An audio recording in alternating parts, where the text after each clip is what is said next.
င်္ဂလာပါရှင်ဒီနေ့ပြောပြမယ်ပုံမြင်လေးရဲ့နာမည်ကတော့အိမ်မပျော်တော့ညာတညာလို့ခေါ်ပါတယ်ကဲဒါဆိုရင်ပုံမြင်လေးကိုနားထောင်လိုက်ကြရအောင်တခါကသဘောကောင်းတဲ့အာရအဖိုးတယောက်ရှိတယ်အဖိုးအိုဟာအပူအပင်ကင်းတာကြောင့်ညညခေါင်းအောင်နဲ့ခေါင်းနဲ့ထိတာနဲ့တပြိုင်နက်တည်းအိပ်ပျော်လေးရှိတယ်နောက်တစ်ခုကတော့အဖိုးအိုမှာအင်မတန်ရှိလျားတဲ့အဖြူရောင်မုတ်စိတ်လည်းရှိပါတယ်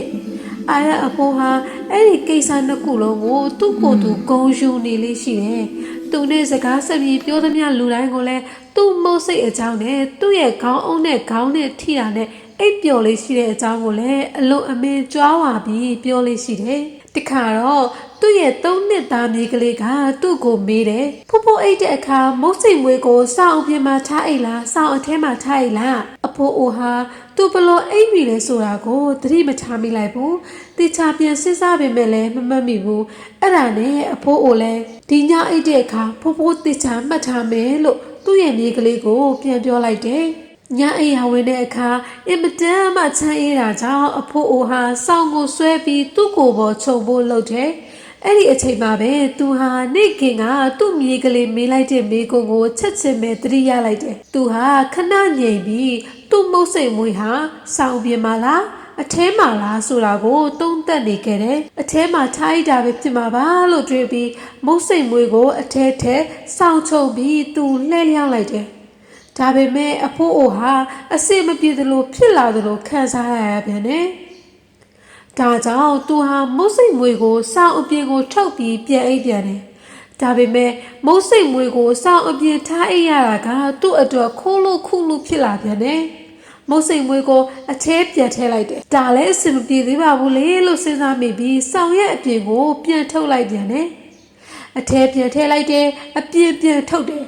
အဲ့ဒီလိုနဲ့အာရအဖိုးဟာမုတ်စိတ်မွေးပြဿနာကိုအကြောင်းပြုပြီးတညလုံးအိတ်ဆက်လို့မရတော့ပဲဖြစ်သွားရပါတဲ့နောက်တနေ့မနက်မှာတော့အဖိုးဟာသူ့အင်မတန်ကုန်ယူရတဲ့မုတ်စိတ်မွေးတွေကိုလက်နှစ်သက်လောက်အထိပဲခြံပြီးအကုန်လုံးကိုဖျက်ပစ်လိုက်ပါတဲ့ဒါမှ